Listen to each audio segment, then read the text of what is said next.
And Stephen Skinner was on the show earlier this week talking about PFAS regulations. We had Herb Snyder's son, Rod, 6'6" tall himself, who was in here yesterday discussing some of those regulations. Delegate Espinosa was very key in developing some of that legislation, too, as I understand it. Yep.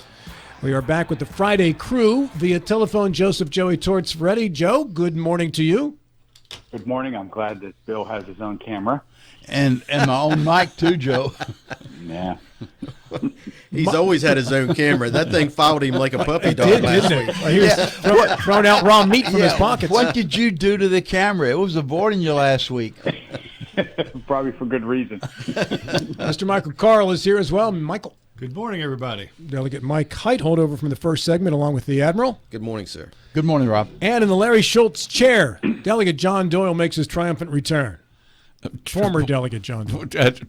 Once a delegate, always a delegate. Over whom or what did I triumph recently? Delegate candidate John Doyle. Were you running for Senate? No, I'm running for Senate. Yeah, I'm not Okay, delegate yes, candidate. I'm running for Senate. It's so hard to remember because there are no more Democratic primaries in this area. There's literally not one Democratic primary among those the more major offices. I remember 30 years ago when it was the opposite. Yeah. There were no Republican primaries. It's crazy. People said, why don't you feature more Democratic candidates? But that didn't stop some of them from winning. Well, gentlemen, we're ready for intros? Let's do it. All right, let's do this. And because it was the NFL draft, how many of you stayed up and watched the NFL draft a little bit last night? Anybody? Part of it. My hands in the air. I didn't even know about it. I stayed up late enough to watch my team didn't even trade picks away and not draft at all. All right, well, here's what we're doing. All sights are set on one glittering goal: the chance to play and win in the Super Bowl. It is time for the second annual co-host draft. All right? It's that time of year which some say is a second Christmas. It's time for the second annual Friday panel draft as introed by the panel commish. As we roll out this selection of drafted big lugs, the only thing missing will be the Roger Goodell bro hugs. With our first overall draft pick, we are emulating last night's, when the first 14 picks were dedicated to offensive mites. We're going to that side of the ball first as well, with a selection that to many Democrats will be offensive as hell. He goes on the offensive against Biden like few others have done. From Yale Law School, we select Michael Carl, drafted overall, number 1. Thank you. Give him a bro hug for me. Just knuckle bump. There you go. Scouts, give him a donut too. Scouts say he goes to his right like few others can do and completes his thoughts downfield on behalf of you. And when he doesn't, when he runs, he doesn't run scared because he's unopposed. So because of those traits, this is what we've proposed. When this guy trains, he goes on the attack. Just don't put him on a train that belongs to Amtrak. With our second pick overall, we're going with the theme of the night, staying on the offensive out of WVU Extension Office, Delegate Michael Height. Yeah, number 2. When flushed from his pocket, they say he goes to his left. And when he needs touch on his points, he is quite deft. What impresses the scouts most about this next pick is that he's the anti-Teddy Roosevelt. He speaks loudly and carries a small stick. If you were looking for the perfect answer as the anti-right foil, you found him with our third pick from Shepherd College, John Doyle. What is this small stick? And I speak loudly? John, we scouted you thoroughly. We had the combine, the Coast combine, and we scoured you thoroughly. My drafting philosophy with the fourth pick overall is not infallible, but I've got to stay true to my mantra by drafting the best Italian available. I need a guy on my team who knows all the rules and isn't afraid to take on the struns, the sunar, and especially the chadrules. You have to be Italian to get that one. For those of you who think he's somewhat serious too, well, he's not some clown. He isn't here to amuse you. With the next selection, I'm taking a guy who just friggin' hates to lose. Out of the University of Pittsburgh Law School, Joseph Joey Toots ready. We made him an offer he just can't refuse.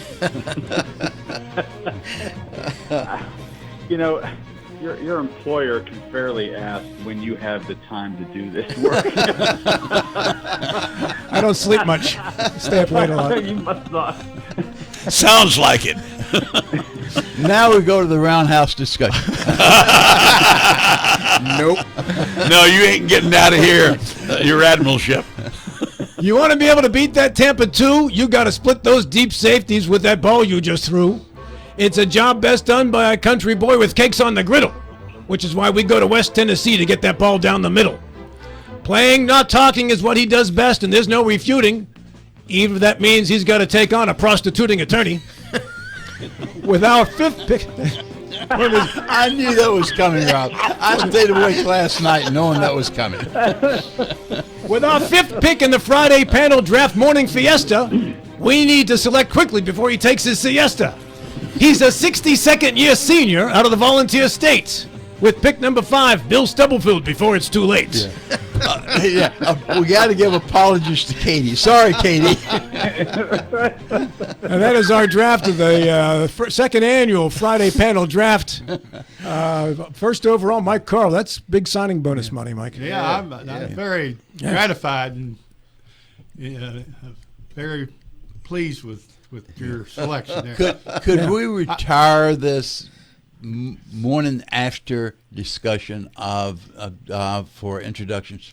Make it just 2 and forget about going Oh, for no. What I promise is this, and I will stick to this vow.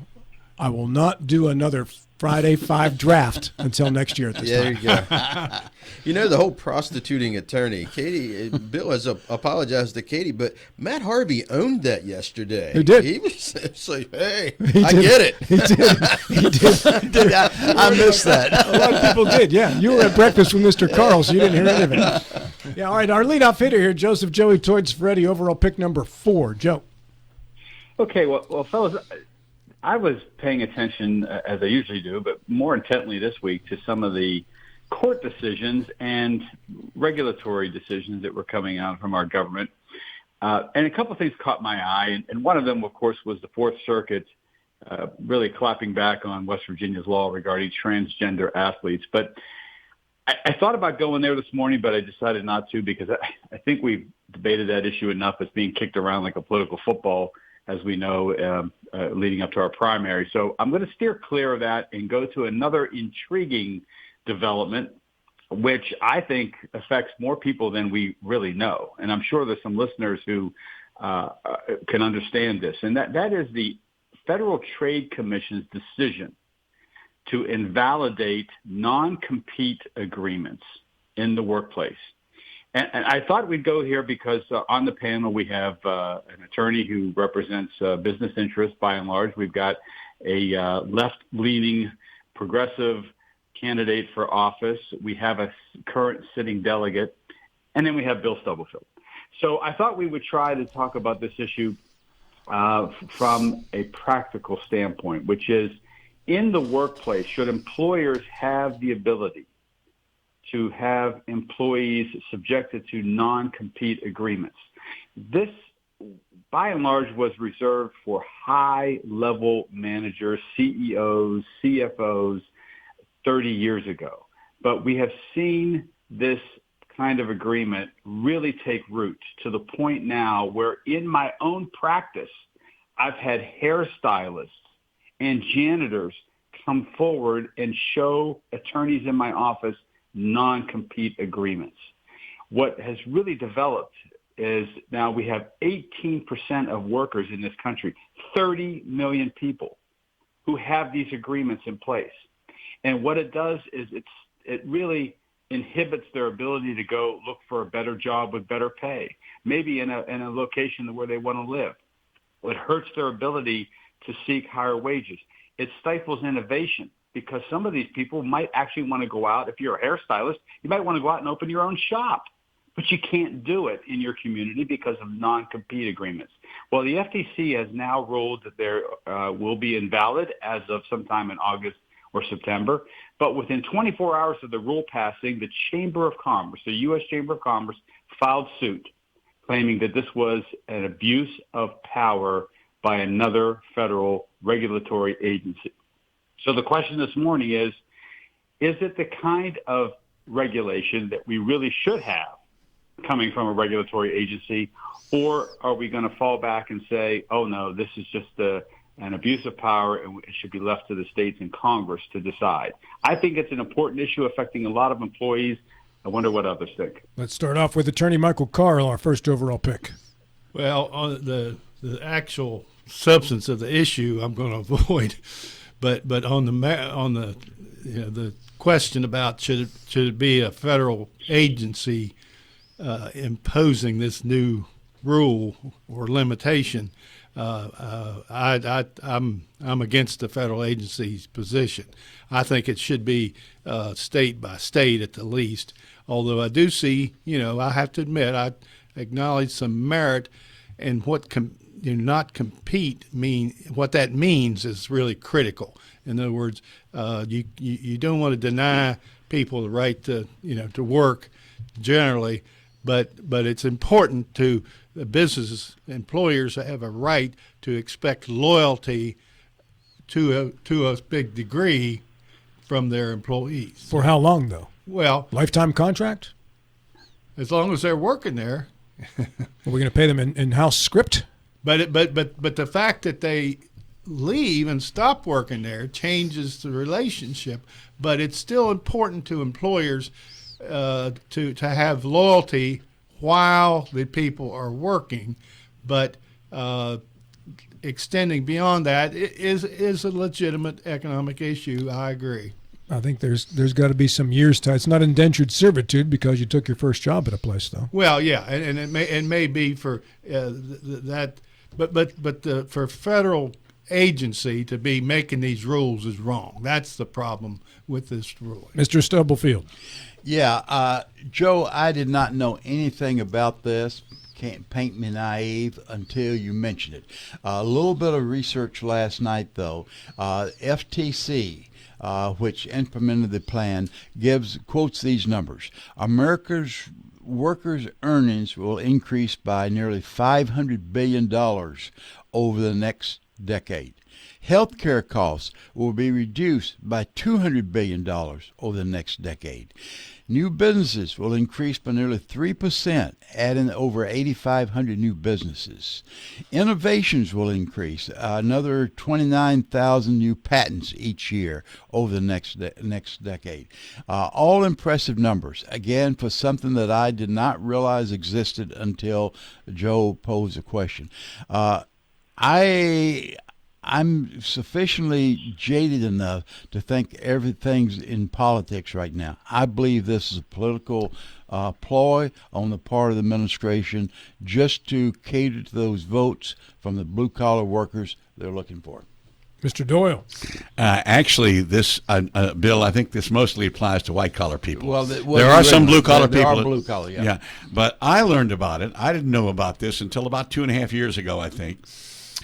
For 1 year in the legislature, I had an office mate named Jim Barrick, who was a delegate from the Charleston area, who had just retired as a weathercaster, and he'd been a weather guy all in many places in the country, and he explained the situation to me that at each place that he signed, he was not permitted to resign and go to another station, even in another part of the country, until he was fired.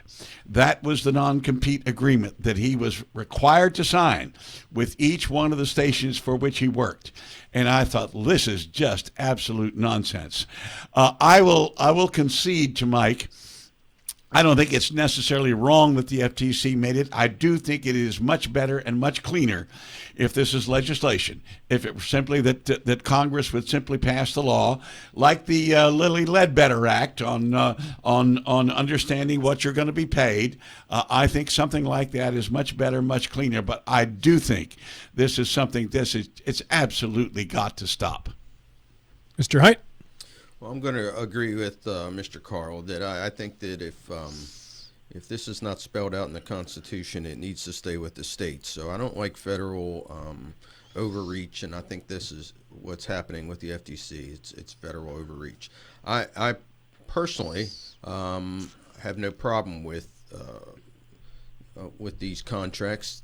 A lot of times these companies are providing the education and the training for a lot of these individuals, and what they're asking for is for a period of time that they stick with them and don't go off to one of their competitors and start working there. It is especially important in those industries like law or sales, where individuals go out and get clients themselves.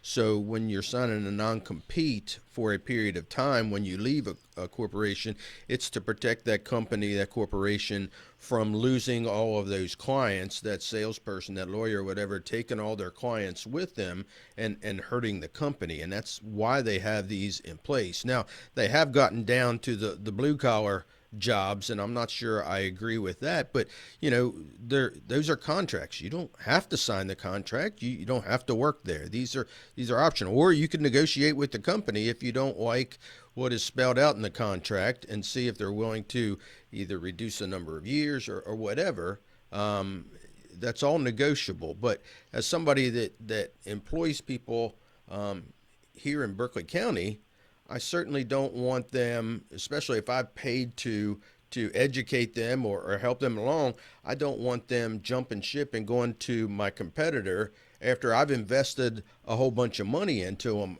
either. So there has to be, or I don't want them picking up part-time work with my competitor as well. So I have a different opinion about this. I think the companies themselves need to be protected as well. So I think there's nothing wrong with an agreement that says you cannot take proprietary information with you when you go somewhere.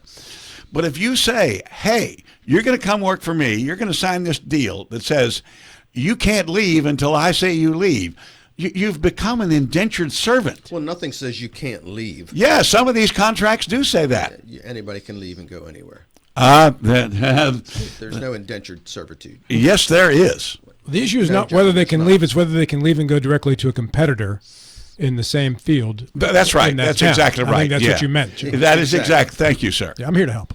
Yeah, and a lot of times it's within a certain geographical area as well. So it's not like the weather guy, that was sort of weird. I don't know how that was constructed, but most of these are constructed in a way that you are outside of the company's particular area, so a geographical area. So if you go with most of the time they're like within 50 or 100 miles, something like that. Joe, comes back to you. Well, that's a real barrier for some folks to go out and either take a new job with a competitor 100 miles away from their current location, uproot their family, their kids out of school, and leave a spouse behind that is working another job to go maybe get a new employment opportunity. That's a real barrier. And the other barrier is, of course, the fact that they can't go open a business themselves, not go to a competitor, but just go out and open their own business. There's arguments both sides. I certainly, as an employer and as a business owner myself, I understand the need for business to have some protections. And certainly agreements on proprietary information, trade secrets, things of that nature, lists of clients, that all can and has traditionally been protected. But the fact that the individual can't leave for fear of a lawsuit or financial penalty, I think, is overstepping. And the fact that this has now bled down into the lower blue collar ranks, where, again, I've seen people come into my office who never should be subjected to these kind of agreements. I've got 3 daughters who just entered the workplace in the last 7 years. All 3 have non-compete agreements with financial penalties if they leave. And their fear, of course, is if they want to leave, they're going to get sued. And, of course, they have to hire lawyers, and it costs them money. So it's a real financial impediment that's facing them if they want to exercise some sort of individual liberty here to go look for a job or maybe start their own business. A lot of competing interests. I think in the end, we'll see some sort of hybrid rule coming out, which allows these at higher levels of employment. But the bottom line here is FTC versus Congress or the states. Congress is not doing anything. and I don't think we can count on them. So I think the FTC stepped into a void to try to remedy a problem. And lastly, I'll say this. California has outlawed these since the 19th century. It could be one of the reasons why they're the 5th largest economy in the world. I saw there was some smirking going on here on the Carl Heights side of the building. What's going on, boys? Well, California's economy is declining now. So it's still the 5th largest in the world, though. Well, its size has a lot to do with that.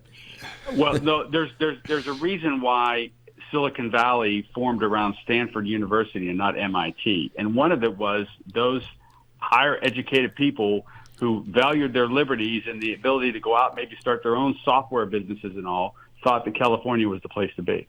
But D.C. bureaucrats should never make rules like this. But the D.C. bureaucrats are not making any rules at all. That's a problem with Congress. They're not passing anything. That's why it should be left to the states. And you were right that it's a political move by the administration. And I think it probably is. I agree with that. Should be left to the states. All right, that's wraps up issue number 1. And Joe, because you said California is the place you ought to be, I'm going to give you the Beverly Hillbillies. Coming from, right? Yeah. Yeah, man. California is the place you ought to be. So they loaded up the truck and they moved to Beverly. Donuts for everybody here in the green room after the break here. This segment brought to you by the Berkeley County Health Department's Quick Response Team. This is Talk Radio, WRNR Martinsburg and TV 10. Admiral, you're on the clock next. To Beverly Hills, that is.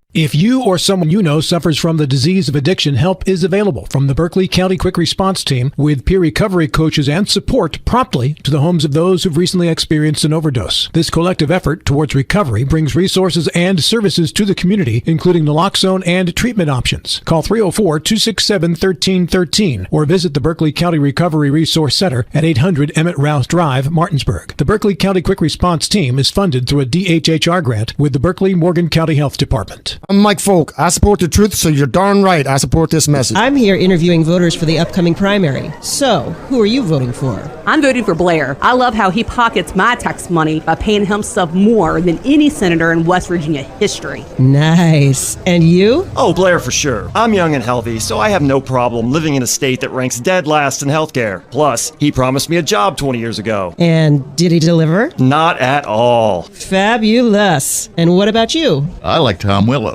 I also like expensive suits and how he got COVID shots into people's arms. Who doesn't? There you have it. Real voices from real citizens reluctant to change. This is Mike Folk, Republican for State Senate. That was a parody. But the current condition of our mountain state is no joke. We rank near the bottom in nearly every economic metric. Leadership has failed this district for the last 4 years. I invite you on May 14th to vote for change. Let's drain the swamp. It's time to folk things up in Charleston. Paid for by the committee to elect Mike Folk, not Craig Blair's special interests.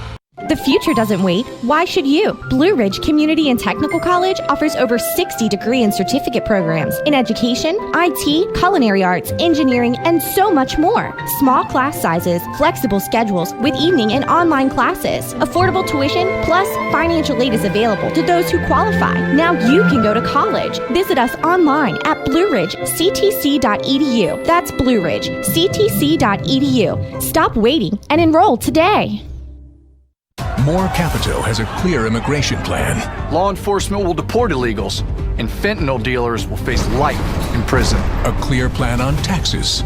As governor, I'll cut the state income tax completely, and it will attract more companies and more jobs to West Virginia. And More Capito wrote the bill banning puberty blockers for children, while Morrissey got rich lobbying for the puberty blocker companies. More Capito has a few words for Morrissey. California's that way. Principled, proven, local. Republican Wayne Clark has a record of supporting policies important to Jefferson County. Delegate Clark is endorsed by West Virginians for Life, West Virginia Citizens Defense League, West Virginia's oil and gas industry, West Virginia's coal industry, West Virginia Farm Bureau, and many more. Wayne Clark has consistently supported our state's fossil fuel industry and America's energy independence. Vote to re-elect Republican Wayne Clark for the House of Delegates. Paid for by Clark for WV. I'm Senator Mike Stewart, the former United States Attorney, and I'm running for Attorney General.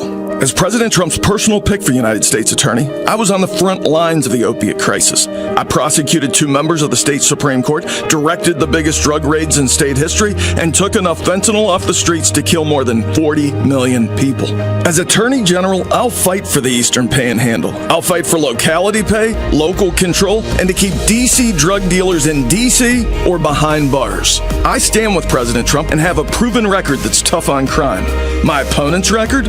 He sponsored a soft on crime bill to expunge felonies and voted 4 times against the Second Amendment. I'm A-rated by the NRA, strongly pro-life, and endorsed by the West Virginia Coal Association.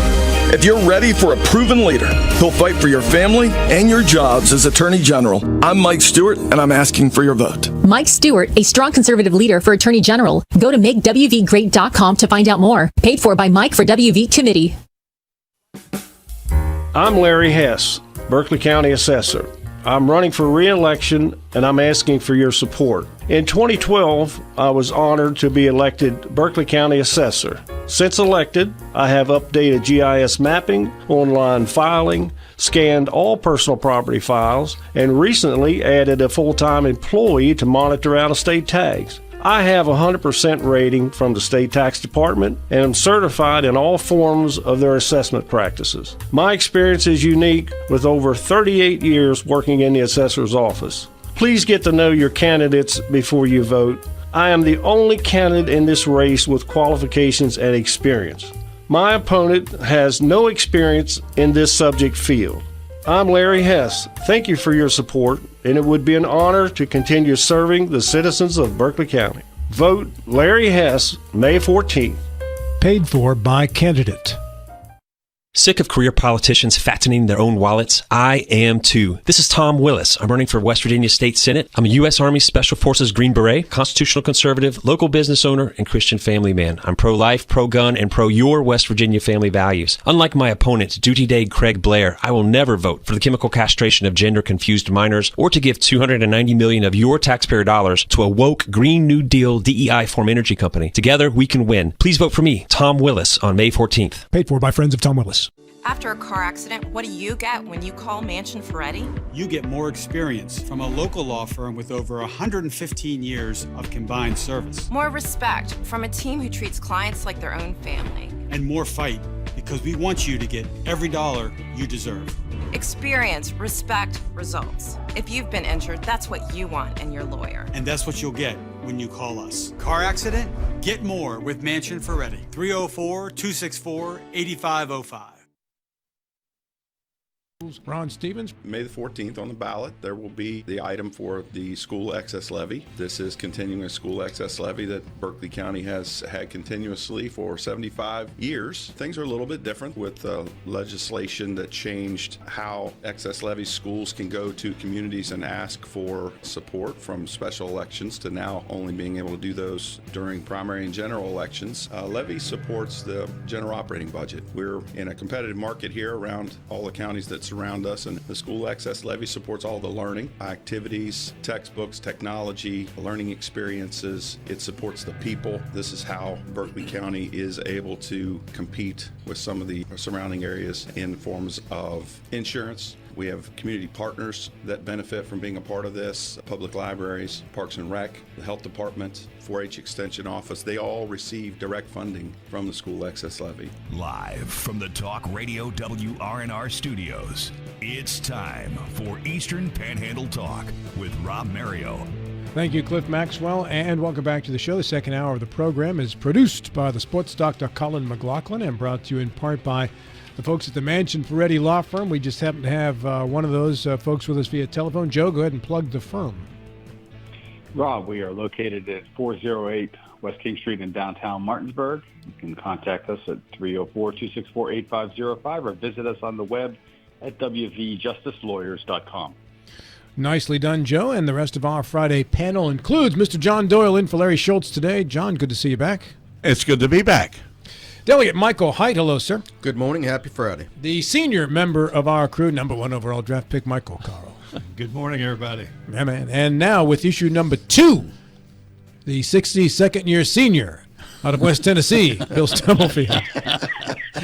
He doesn't have just a red shirt. He's got every color of the spectrum on that shirt. Yeah. Rob, I had a couple issues on the national level, but I think until the primary is over, I'm going to stick to local, statewide level.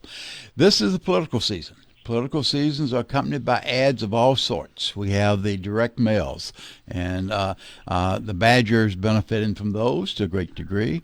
Did you hear the ka-ching in his pockets as he walked in today? Walk in, yeah. Keep it up. And he keep it up. And we have the TV ads, radio ads, everywhere, and social media ads. There's ads everywhere. Unfortunately, a lot of these are very negative. This year, especially the Marcy Miller attack ads against each other have been noteworthy for as low as they've gone. Now Marcy has shifted his negative ads toward more Capitol. The Mooney and Justice have swapped negative ads. On the more local level, Mike Folk and Tom Willis have run negative ads against Blair. We have Chris Andrus, who's taken a swipe at the local politicians, local Republican politicians, because they're not supporting him. We have several that utilize positive ads. Craig Blair, for most part, has been positive. Cesare, Joe Kinzer, Ryan White, Wayne Clark have all been somewhat positive ads. Of these, the two ads that to me stick out as being different and as a consequence I remember is one Mike Folk's ad against Craig Blair. It's funny, it's humorous. I did not think I'd ever hear Mike Folks say anything that was funny, but this one's funny. Also, Mike Stewart's wife has come out with an ad that puts a human face on Mike Stewart, a person that is known for his bombastic, in-your-face sort of approach. So those couple of ads run counter. My question to my colleagues is, what makes for an effective political ad? That was quite a setup for that rather simple question. But I think I enjoyed your setup. I did. All right. So let me start with a guy who's run more campaigns than anybody else involved in this conversation, Mr. Doyle. It depends on the situation. You have to evaluate your strengths and your weaknesses, your opponent's strengths and weaknesses, and the situation. What issues are uppermost in the minds of people in a given election? It's and you have to kind of come up with a blend that, and I do think if you're going to attack your opponent, I do think it is critical to keep it on issues and not any personal attack. Even if you think your opponent is actually deficient in his or her personality, stay away from that. Find an issue that you think, if the voters discover what your opponent's position is, that they won't like it, and pound away on that one. And if you can do all that and add some humor into it, wonderful. Yeah. Mr. Heights, who's run a campaign mostly unopposed, though. Yeah, mostly unopposed. Always unopposed, except when I lost my county council run. Painful. Anyway. You lost to a good man. So I did. I lost to a very good man. I would say it depends, but I think it depends on the voter. And I think it depends on the voter on how well they educate themselves. I look at these mailers, especially the mailers, and the first thing I do is determine where they're coming from. You know, who paid for it? Was it the candidate or was it a PAC? When you start looking at these PACs, I thought you meant you checked to see who they're coming from. Like, did you print them or did the competitor print them? Well, that's important as well. But I look to see who's printing these, who's putting them out, and you can see a lot of the I think it's like the Black Bear PAC, and you know that PAC is associated with Morrissey, but how much input does he have in it? He's not supposed to have any, but you can see they're clearly for Morrissey. So the next question you have is, all right, who's behind it? who are the money people behind it, who's driving it, and try to figure out that and what's their angle. You can say the same thing with the Make Liberty Win, and these are both PACs that are doing a lot of negative ads. It's, there's nothing positive about the candidate that they're supporting. It's all negative about the candidates that they don't want to win. And when you look at Make Liberty Win, it's sort of like a subsidiary of a National Youth for Liberty, which we all know Chris Anders, a candidate here in Berkeley County, is a major player in that. So you have to assume that the people that are with Chris or Chris himself have a lot to say about these ads that are going out about different candidates in the area. So I look at that and then make some determinations about whether or not I would vote for Chris. Chris isn't my district, so obviously, but I look into those types of things. I don't think most voters do. So I do think they're effective because most voters don't. So when they see negative ads and they're like, how much of this is true? If you don't know what the individual's doing, how much of it is true?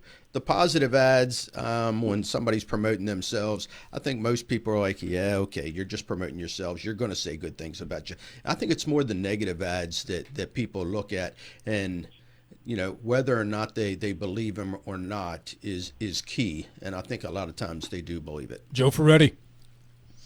Well, I think there's two sides of the coin when you're a political candidate. I've never been one, but I know what ads are effective for me. But I got to believe that when you're a political candidate or you're an elected official, there's things you got to say, and on the flip side of the coin, there's things you feel you got to do. And what you do once you're in office, I think in large part is a product of who you are and what your life's experiences are, where you're coming from. What kind of jobs have you held? What kind of education do you have? What have you done in your life? I think that affects what you do. I don't pay so much attention to what people say when they're on a campaign trail because I think a lot that's scripted. I think the mailers are tested by political operatives. This is what you got to say. This is the angle. This is the words you got to use. I don't look at those as seriously as I do trying to learn who these candidates are. We just had a candidate on the show in the 8 o'clock hour who revealed a lot personally. I may look at her campaign ads and her website and see where she is on the issues, but I can also get a sense of what she's going to do if she becomes an elected official based upon the revelations about her as a person.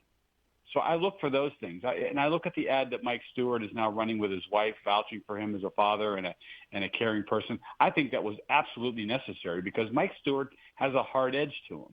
And that ad really softens him. And I think it's most effective because it's revealing about him as a person. So that's what I look for in ads, and I think those are the most effective. Yeah, and that's a good point, John. I remember when John Hardy ran for the House of Delegates in a field, I think that was 4 or 5 people strong, and you're looking for something to separate yourself, and his wife Sally did an ad talking about her husband, and I thought that really separated John out from the pack when Sally did that ad. I thought it was a really well-done ad. Mike Carl. Well, I want to go back to our first panelist's comments, and which was entirely about the process of political advertising and not about advocating any particular substantive policy, which I would almost certainly disagree with him on. But I totally agree with his description of the process. And I think one of the things that's always important is what are the big pressing issues of the day. I mean, the background and your experience and your opponent's issues, that's all. But what are the compelling issues of the day that particularly if you're running for legislature, that are going to matter? Good points. Back to you, Bill. Yeah, going back to what Joe said about how you look at a candidate, try to learn about a candidate, and the group around the table today probably do that. But so many of our voters do not take the time to research a candidate. They're going to vote, and they're going to make their decision based upon various things. One may be where you place on the ballot. The other one's how well they can pronounce your name or familiarity with the name and the like. This is where I think the ads really come into play. We did not talk about yard signs. I have a personal peeve with yard signs. If they're in someone's yard, I look at them with somewhat respect and say I may be persuaded. If they're alongside the road, then I totally disregard them. So, but definitely needed. Everybody needs yard signs. Yeah, everybody, they serve the purpose, but where they place them, I think, is their effectiveness. I agree. Yeah, I get really upset when I see anybody's yard sign clearly on the state right away. Yeah. You know, and there's hundreds of them.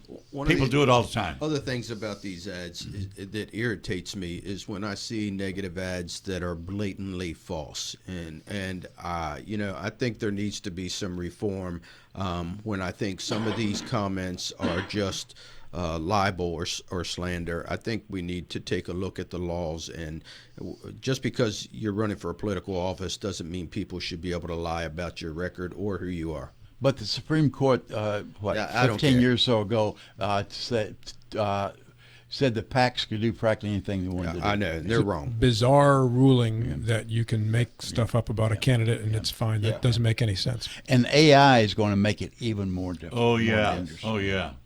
All right, let's go to issue number 3, and for that, it's Delegate Michael Hite. All right, we're going to stay local, and I'm going to talk about, in my opinion, that the Rucker-Espinosa race is probably one of the most intriguing here locally in the Panhandle.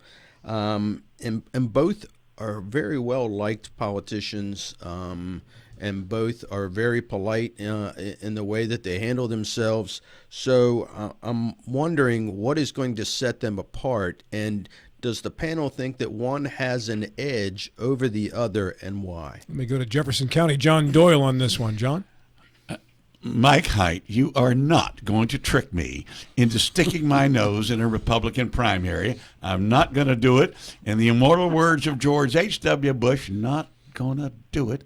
Because you get the winner in November. I do, and it is up to the Republican Party who that person is, and I am going to stay silent. Well, John, in fairness to me, I had no idea you were going to be on the panel this morning when I came up with that. So my apologies, and That's all right. I agree you should stay out of that. Yeah, it's all right, Mike. Who would you rather run against, John?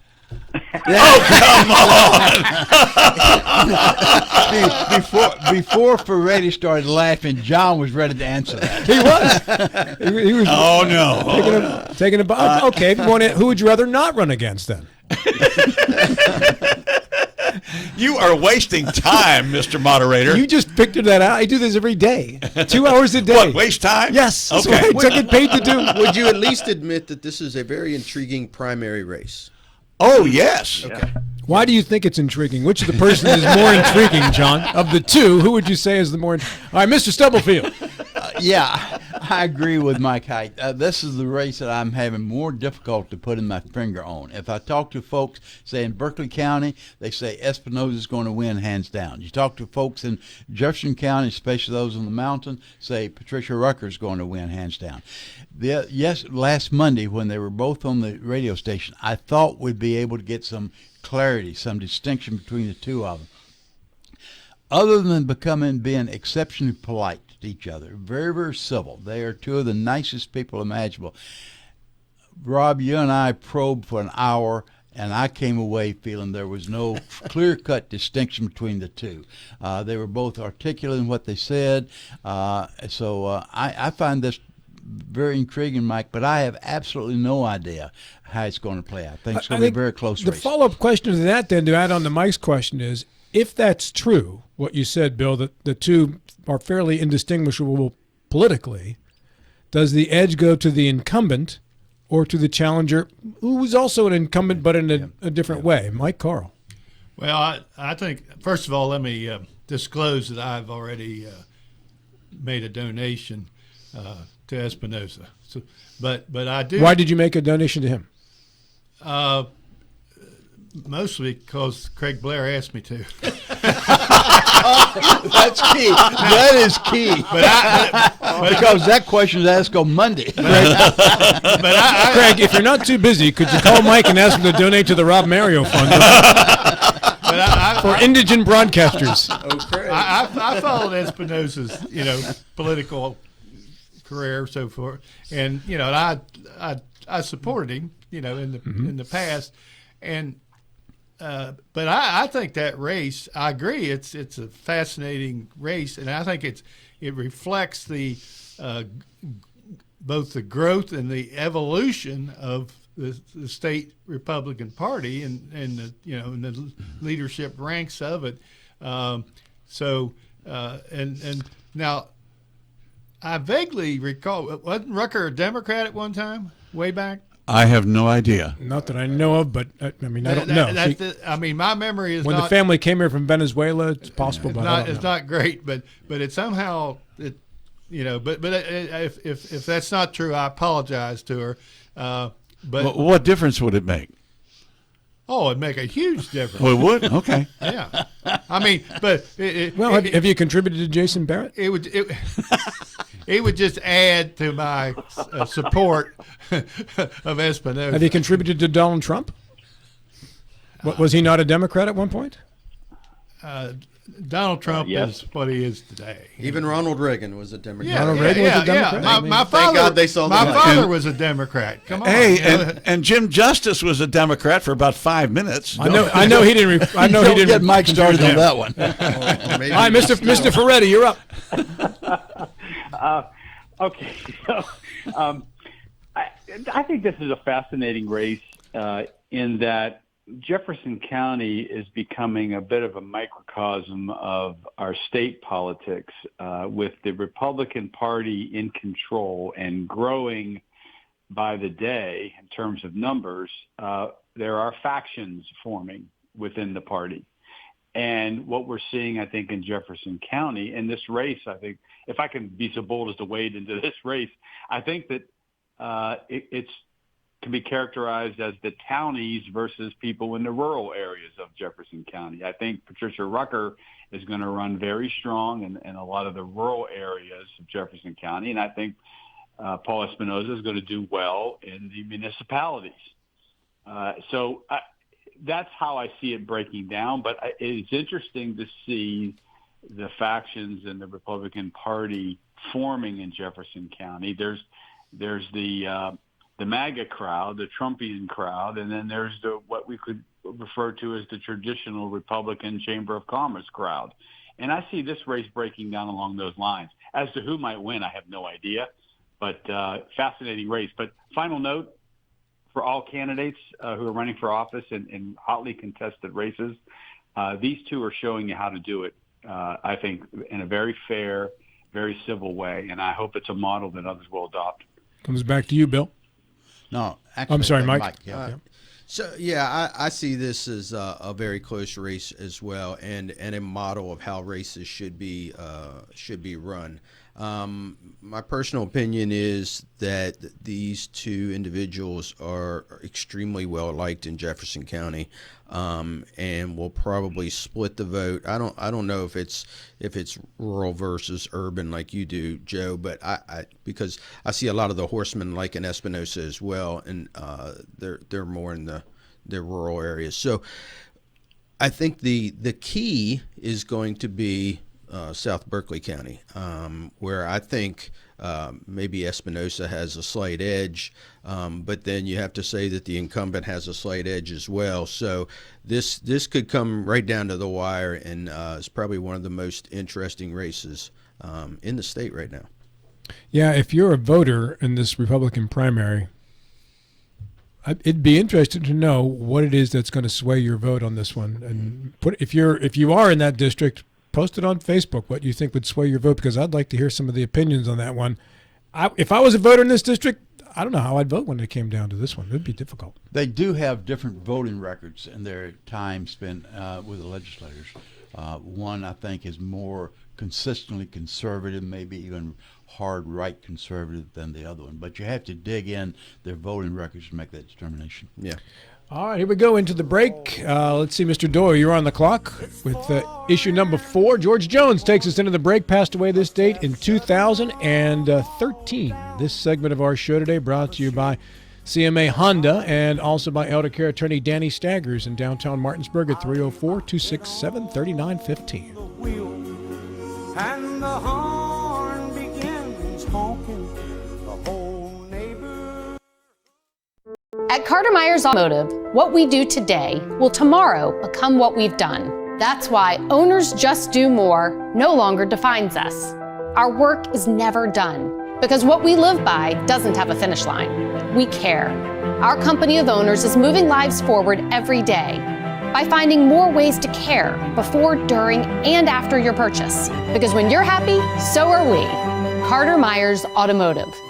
Proud to be the owners who just care more. I'm Mike Folk. I support the truth, so you're darn right I support this message. I'm here interviewing voters for the upcoming primary. So, who are you voting for? I'm voting for Blair. I love how he pockets my tax money by paying himself more than any senator in West Virginia history. Nice. And you? Oh, Blair for sure. I'm young and healthy, so I have no problem living in a state that ranks dead last in healthcare. Plus, he promised me a job 20 years ago. And did he deliver? Not at all. Fabulous. And what about you? I like Tom Willis. I also like expensive suits and how he got COVID shots into people's arms. Who doesn't? There you have it. Real voices from real citizens reluctant to change. This is Mike Folk, Republican for State Senate. That was a parody, but the current condition of our mountain state is no joke. We rank near the bottom in nearly every economic metric. Leadership has failed this district for the last 4 years. I invite you on May 14th to vote for change. Let's drain the swamp. It's time to folk things up in Charleston. Paid for by the committee to elect Mike Folk, not Craig Blair's special interests.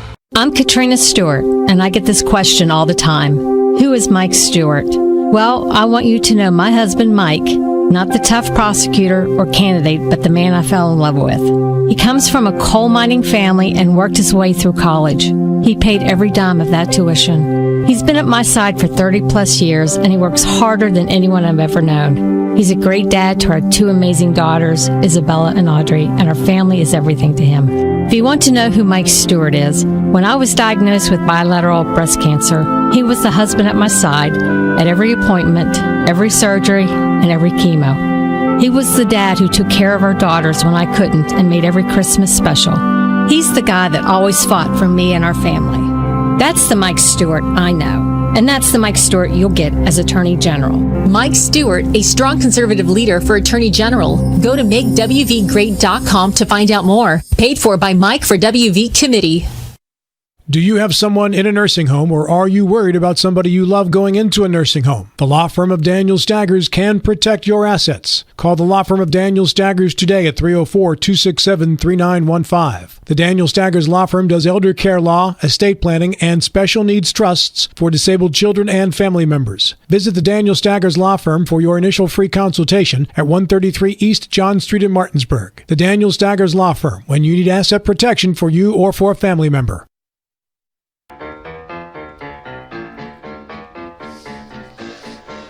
Count Basie playing us in from the break there. He passed away this date, 1984, the Count. At 9:33, this segment brought to you in part by elder care attorney Danny Staggers in downtown Martinsburg and the committee to re-elect Craig Blair to the state Senate. We move on to issue number 4, and with that, John Doyle. Let's continue with the political racist theme that we were on. Earlier on Monday, this past Monday, I believe it was, Joe Manchin endorsed Glenn Elliott for the Democratic nomination for the United States Senate seat that Joe, is vacating. So the question is, will this guarantee Glenn Elliott the nomination? A little bit of the background. When the last financial reports came in on the 7th of April, I think it was, although the schedule's different for federal races than it is for state races, so I'm not sure I got that date right. But at any rate, the last financial results that I saw they were both fairly even in terms of the amount of money raised. Both of them slightly over 100,000. I think one was maybe 118 and one was 122 or something like that. But Zach Shrewsbury had been in the race for months, whereas Glenn Elliott had recently entered it. So I would I throw it out to you all to and obviously in that is Blankenship going to be a factor. So I throw that all out to the panel and see what the panel thinks. All right, let's start first with Joe Ferretti via telephone. Joseph. Well, John, this is a sad state of affairs, what I'm about to say, but I wonder how many people care because I had to look these candidates up. I have to admit that. I was not familiar with Glenn Elliott, even though Joe Manchin endorsed him. I wanted to learn more about the guy. Very impressive guy. Wharton Business School, Georgetown Law, and currently the mayor of Wheeling. So he has elected office, too, in his background. So it seems to be an impressive fellow. Don't know much about his politics, but I think it's kind of middle of the road, a Joe Manchin-type Democrat. So I'm sure that's why Joe got behind him. I have to believe that's going to play better statewide than Zach Shrewsbury, who seems to be pretty far in the left spectrum. And certainly is the kind of Democrat that you saw in West Virginia 40, 50 years ago. I don't know how that's going to play today. So bottom line is, and I'm just got my fingers crossed that Don Blankenship gets about 5 votes because that's just a farce. So bottom line is, I think Glenn Elliott's probably in the lead here in terms of what kind of support he can expect in May. Mike Carl. I cannot waste time talking about who's running in the Democratic side for U.S. Senate. It's absolutely meaningless to the long term. How do you really feel about this, Mike? Mr. Stubblefield. Yeah, prior to today, I could not have named the 3 people running for the Senate except for Glenn Elliott. Glenn Elliott's been on this show a couple times. He's been very impressive in his interview, so he's the one I was that I recognize. I don't think it makes any difference at all with Manchin at this point. I think where it will make a difference will be in the general election. If Manchin, if Elliott wins the primary and goes in the general, and if Manchin throws his full shoulder behind him, I'm of the group that believes that Manchin still has some influence in the state. Mr. Haidt. While I agree with Mr. Carl, I'm going to try to add a little more substance to my answer. I think I agree with Bill that Joe Manchin still has a lot of support in the state of West Virginia. A lot of people like him, so his endorsement, I think, holds a lot of weight in the Democratic Party. So I think this could be the thing that puts Elliott over the top, just because he's the one supporting him. Now, having said that, I agree with Mr. Carl. It does not make a difference come November. This will be a slaughter. The Democrats right now are just wasting money. John, your topic has been backhanded, stomped on, backed up upon, trampled upon, then run over by a steamroller, then dug up, run over again by a steamroller, and then thrown into the river with a very heavy chain and a cement block so it can never rise up to be talked about again. So what? Hey, Rob. Yes, Mr. Ferretti. I'll add this.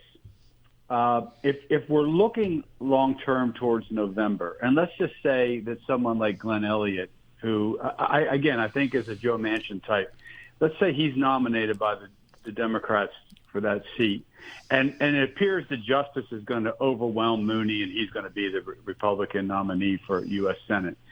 There is, albeit a slight chance, but there's a chance that justice here can implode or explode, and his candidacy can fall apart pretty quickly because he's got a lot of irons in the fire, and you never know where it's going to turn with him. So you got to wonder that if justice is the man for the Republicans come November, they're going to be holding their breath that this guy can hold out and get to November and not have some problems, personal or financial, however you term them, overwhelm him in the race. Yeah, so there is that inkling of hope for the Democrats. Joe, I understand what you're saying, but this man would be elected from jail.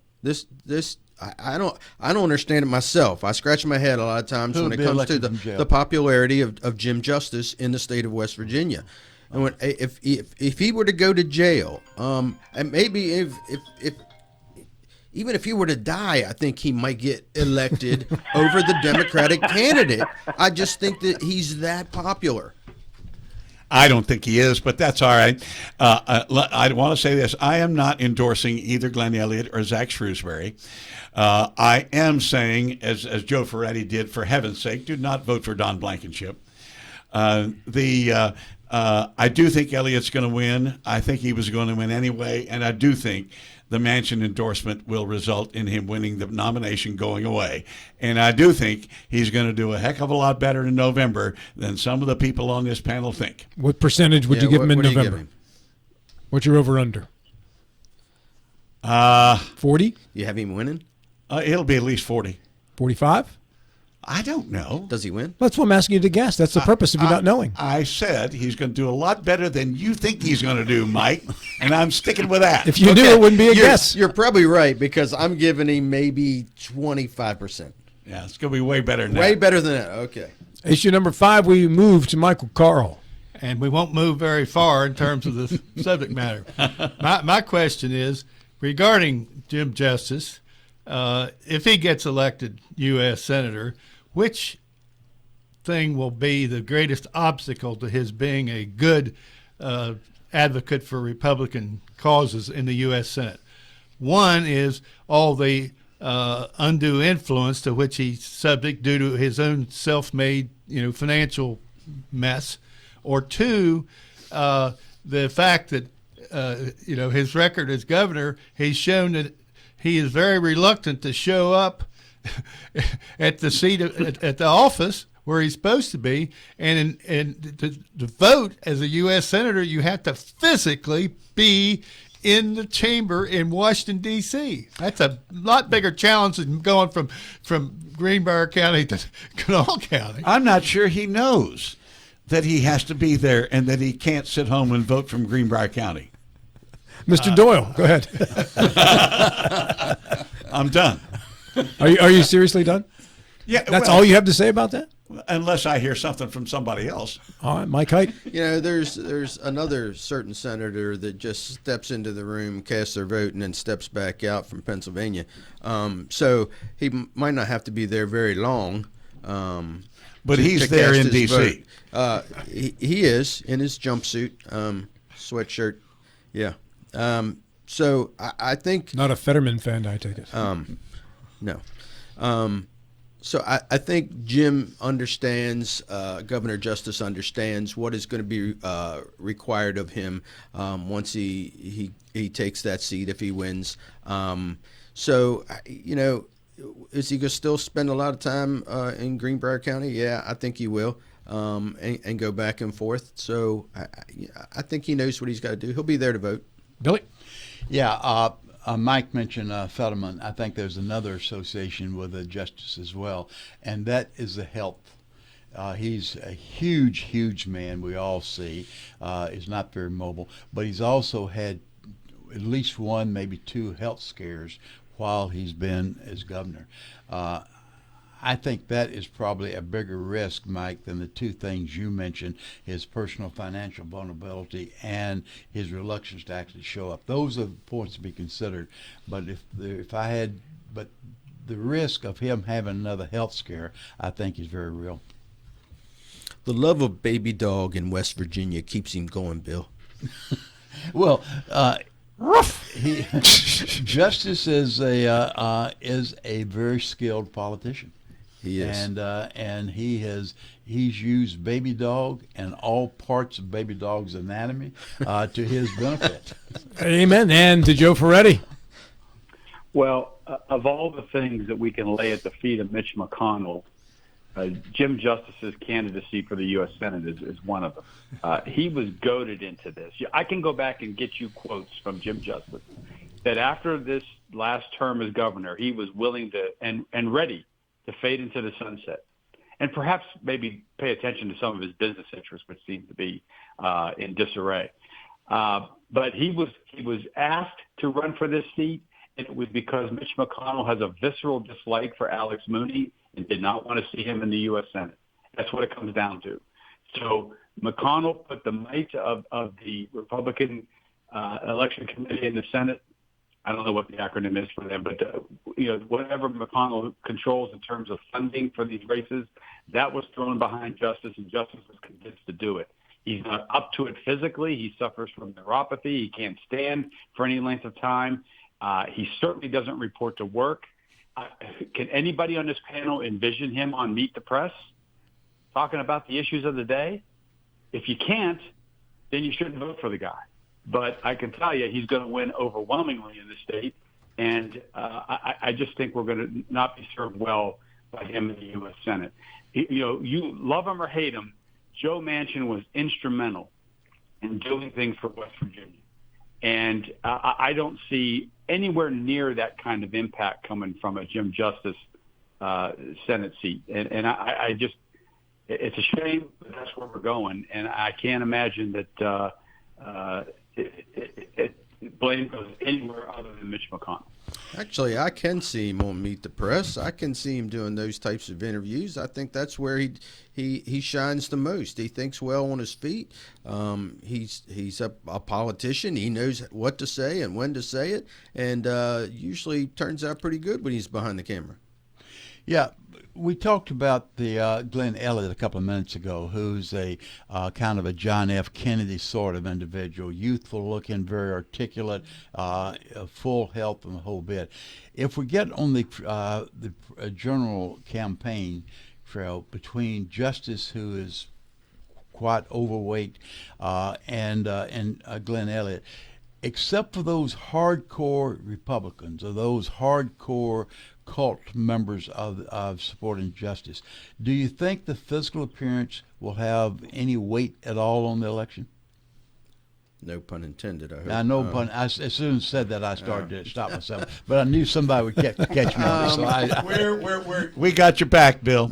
No, I don't think so, because I look in the House and the Senate right now, and I see some other people that are well overweight, and it's not an issue.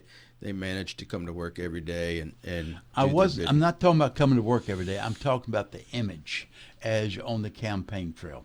You see? Yeah, I don't think it makes a difference. Comes back to you, Mike Carl. Well, I think that the real question is, if he's elected and one of these things takes him out, then I think I'm right that the governor appoints temporarily a replacement. Up until the next election. Up until the next general election, right? Right. Okay.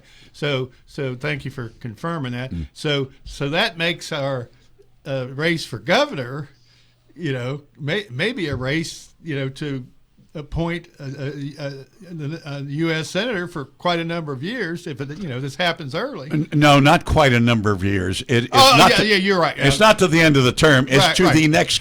So it'd be less than 2 years. Right. But then you'd be an incumbent. That's true. In that election, that's that right. special election thing, and so the question is, who would Morsi appoint? Who would any of the candidates for governor appoint? Would they appoint themselves? So that would be really stupid. No, every governor that's ever tried that has gotten beaten at the next election in every state in the union where it's happened. Okay, well that's good advice, but that's the the further issue on this whole question. Before we move on to bonus issue number 6 today, I want to respond to a post in regards to the nomination for the Democratic Senate situation with Glenn Elliott. John, a couple of comments were made. One, if Joe Manchin had any influence in the state still, he'd still be running, was one of the comments.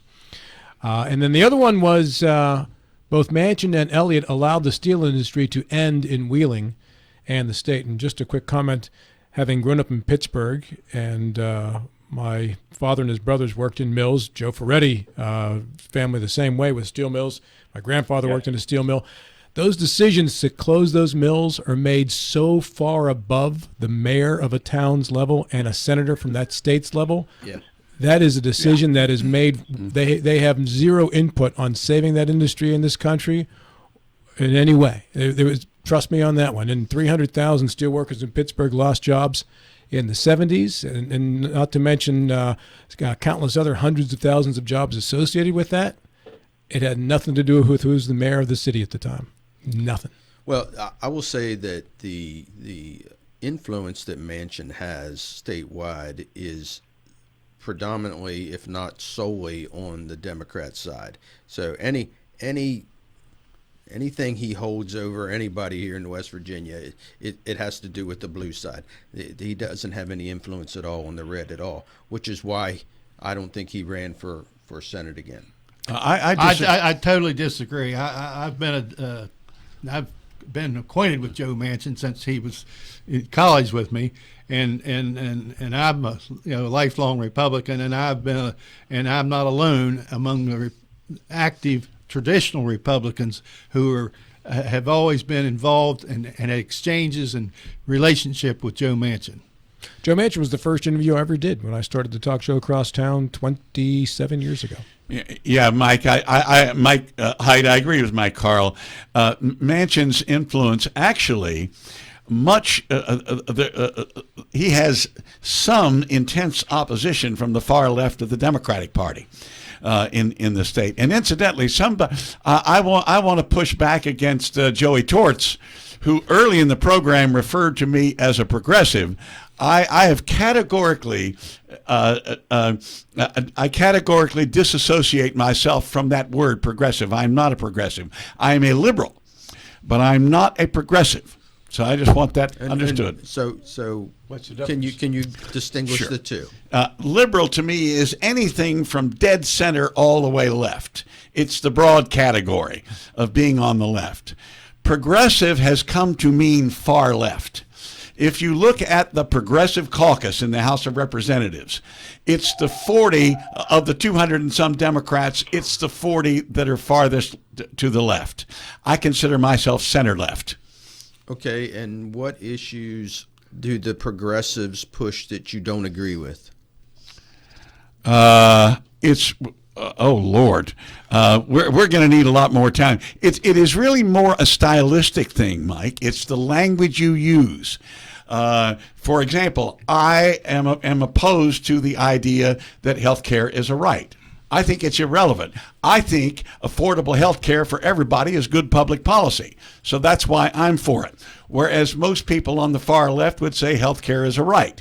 It's things like this that distinguish the one from the other. It's the difference between socialism and communism. I do not from my perspective. From yours. But of course. But Mike, you are so far out, except you're not so far out when I look at height over here. I'm a rhino. Sure. Sure you are.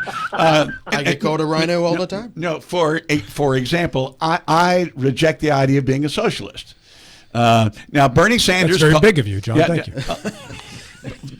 Many of the folks that call themselves progressives call themselves socialists. Now, most of them aren't. I mean, Bernie Sanders calls himself a socialist, but in the same breath he says he believes in the market. Well, you can't be both. I mean, it's just the way it is. He says it, but his actions don't indicate it. Good job. Look, you have every right to define yourself the way you want to, and I appreciate that and respect that. But you have to admit there's some overlap here between being a liberal and being a progressive. Well, yeah, sure, because liberal is, as I explained it, the entire spectrum from dead center all the way around to far left. It's the broader category. Who is the most prominent liberal in the country right now, John? The most prominent liberal or the most prominent progressive? Liberal. Joe Biden. Who is the most prominent progressive? Bernie Sanders. Or maybe Alexandria Ocasio-Cortez. Both of whom have been very quiet these last year or two. Yeah. You really haven't heard much from either one of those two. What issue would you consider yourself... But Bernie Sanders sued somebody yesterday, so that's... Consider yourself center on, because you say you I go said from, center left. Right, you say you go center left. So what is it that you would consider yourself an opinion that's more towards the center than far left?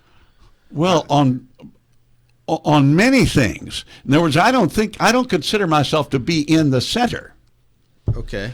I am to the left of center, but I don't think I'm way far left. And I think that is true of my views on most issues. Okay. As dead silence encircles the room. But I don't know how to argue it. John's making a point. We tend to label. We tend to throw out terms that I think a lot of folks don't really know what it means. The distinction between progressive and liberal is confusing. The term that is thrown out most frequently is woke.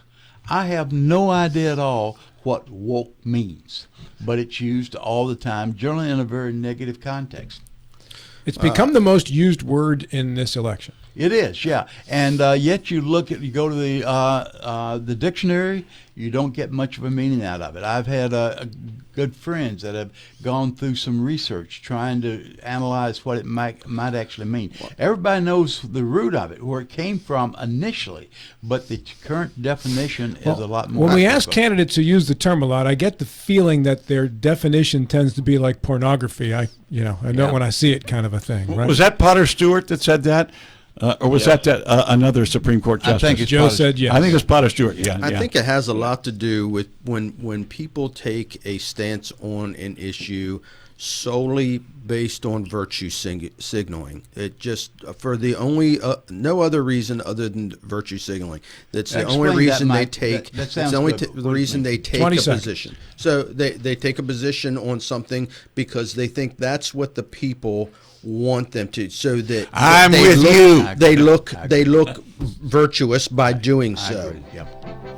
You know what would have helped when we were trying to grill John Doyle about the difference between progressive and liberal and what he is, and center, left, whatever, if we had a good prostituting attorney on the case. We would have been able to nail that one down better than what we did on that cross-examination. I'm going to put a request in for one of those. Bring me on sometime with Harvey. Let him prosecute me. Or prostitute you. Final thoughts. You get 8 seconds apiece next. Finally, West Virginia is moving in the right direction. As your West Virginia Senate President, Craig Blair has passed the most conservative legislative agenda in the nation. He has fought for our values like banning elective abortions, protecting our Second Amendment rights, and prevented boys from playing in girls' sports. Senator Craig Blair championed the largest tax cut in the history of our state. Craig Blair, a strong conservative leader. Promises made, promises kept. This election, vote for Republican Craig Blair for State Senate. Paid for by the committee to re-elect Craig Blair.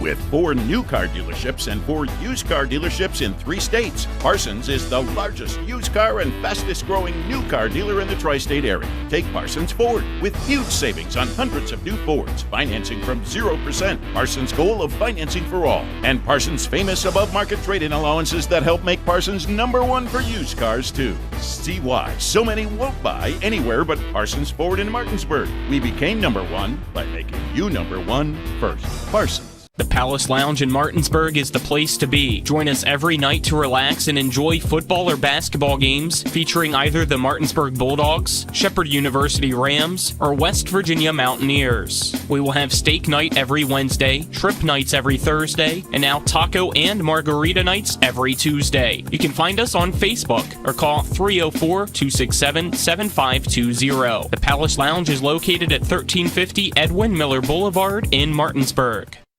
Hi, Crescia Hornby here. Larry DeMarco, broker of Modern Realty Results, believes he has some of the best real estate agents in the Eastern Panhandle. Agents at Modern Realty Results have years of experience and knowledge of the local real estate market. Agents within the office work as a team to provide quality customer service. We strive to always ensure client satisfaction through handling every transaction with honesty and integrity, all while offering competitive rates. Modern Realty Results is veteran-owned and managed. Please call us at 262-4222, modernrealtyresults.com.